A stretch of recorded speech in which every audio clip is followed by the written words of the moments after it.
Salam, Bapak Ibu saudara-saudara dan pemirsa sekalian, bertemu kembali dalam penjelasan pelajaran firman Tuhan.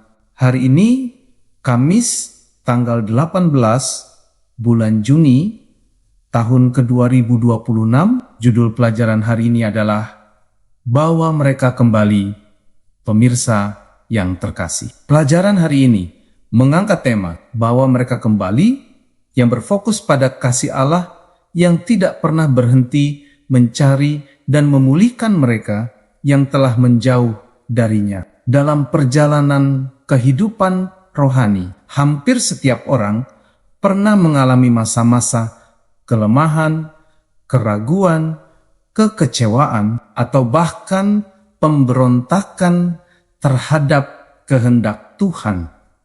Pemirsa, ada saat-saat ketika hubungan dengan Allah terasa dekat dan hangat. Tetapi ada juga masa-masa ketika seseorang menjadi suam-suam kuku, kehilangan semangat rohani, atau teralihkan oleh berbagai kesibukan dan godaan dunia. Oleh karena itu pemirsa, pelajaran ini tidak hanya berbicara tentang orang lain yang tersesat, tetapi juga mengajak kita mengingat bagaimana Allah pernah membawa kita kembali ketika kita sendiri sedang jauh darinya. Pengalaman pribadi tentang pemulihan tersebut menjadi dasar penting untuk memahami cara Allah bekerja dalam kehidupan orang-orang yang sedang tersesat saat ini. Ketika kita mengingat kesabaran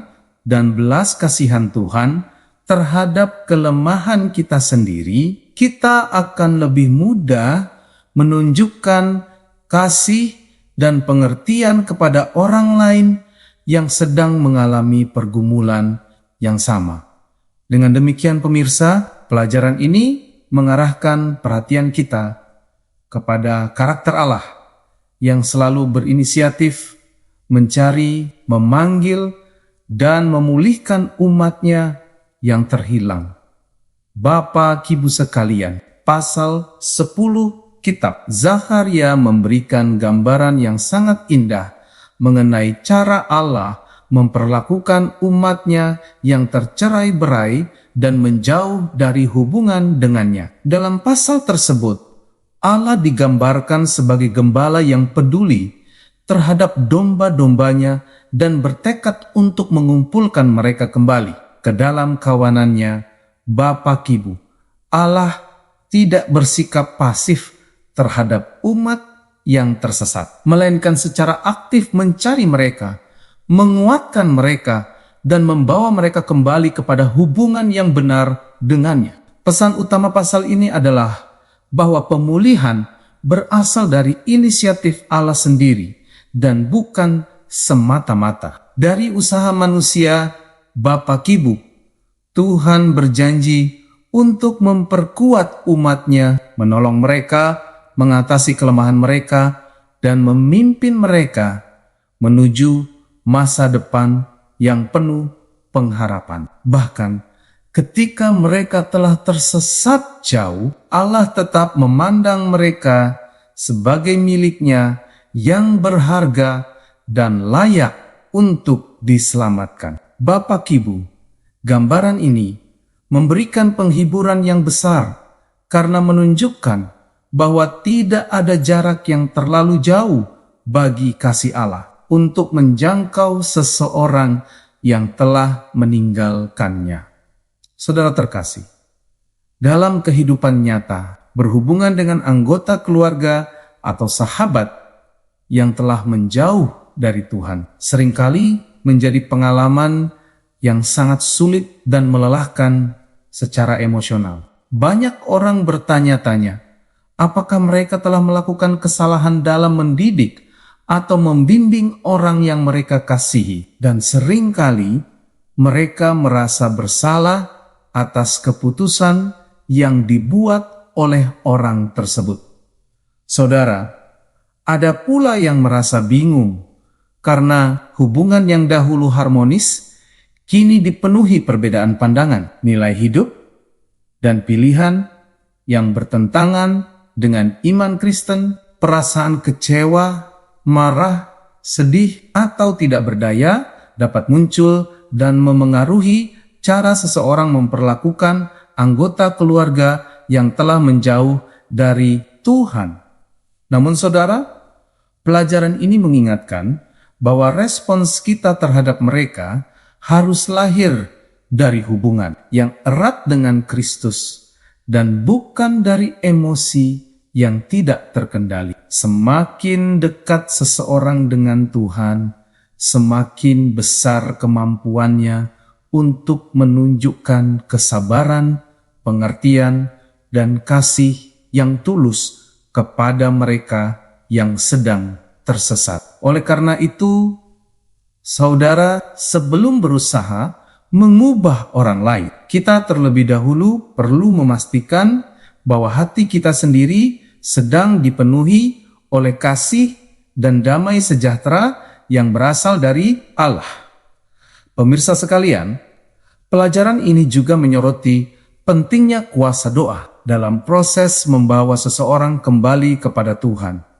Kisah Petrus menjadi contoh yang sangat kuat tentang bagaimana doa Kristus dapat mengubah masa depan seseorang yang sedang berada di ambang kegagalan rohani. Pemirsa, dalam kitab Lukas 22 ayat 31 dan 32, Yesus mengetahui bahwa Petrus akan jatuh dan menyangkalnya, tetapi ia tidak membuang Petrus atau menyerah terhadapnya. Sebaliknya, Yesus berdoa agar iman Petrus tidak gugur dan agar setelah dipulihkan, ia dapat menguatkan saudara-saudaranya.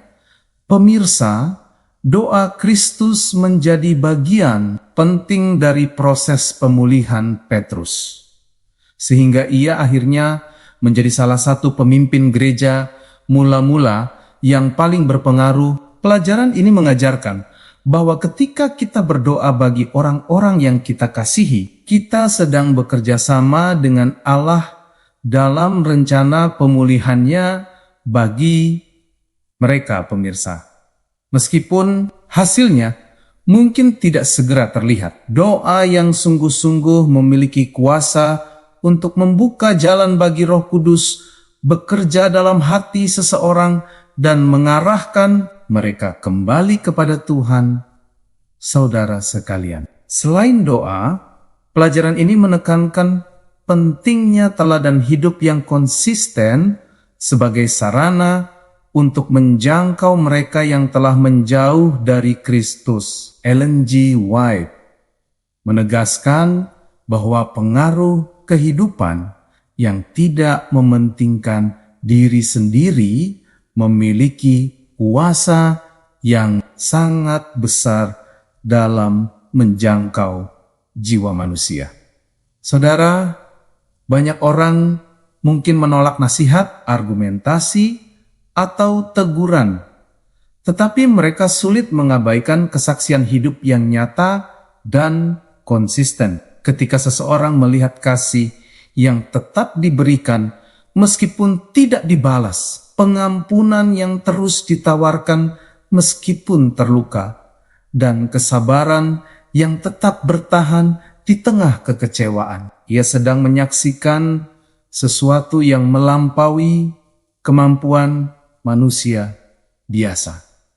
Saudara, kehidupan seperti itu menjadi bukti nyata bahwa Kristus benar-benar hidup dan bekerja dalam hati seseorang. Oleh sebab itu, orang percaya dipanggil untuk menyerahkan segala kepahitan, penghakiman, dan keinginan membalas kepada Tuhan, agar karakter Kristus dapat semakin terlihat dalam kehidupan mereka.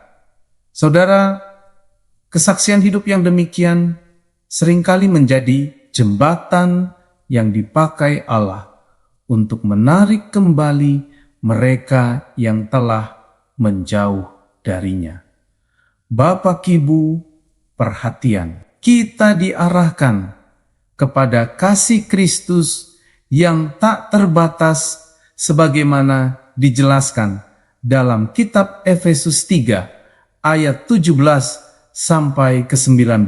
Rasul Paulus berdoa agar orang percaya berakar dan berdasar dalam kasih sehingga mampu memahami betapa lebarnya, panjangnya, tingginya, dan dalamnya kasih Kristus yang melampaui segala pengetahuan manusia.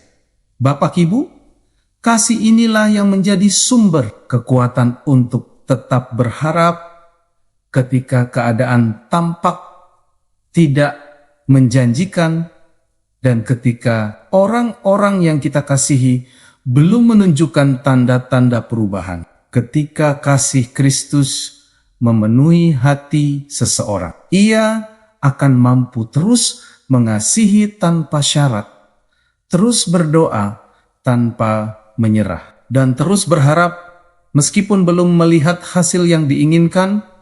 Bapak Ibu, orang-orang yang telah menjauh dari Tuhan membutuhkan lebih dari sekadar nasihat. Mereka membutuhkan kesempatan untuk melihat kasih Kristus diwujudkan dalam kehidupan nyata. Mereka perlu melihat damai sejahtera yang tetap bertahan di tengah kesulitan, pengharapan yang tidak mudah padam, dan kasih yang tidak berhenti sekalipun menghadapi penolakan. Dengan demikian, Bapak Ibu, cara yang paling efektif untuk membawa mereka kembali kepada Tuhan adalah dengan membiarkan kasih Kristus memenuhi hidup kita terlebih dahulu, sehingga melalui kita mereka dapat melihat gambaran yang jelas tentang juru selamat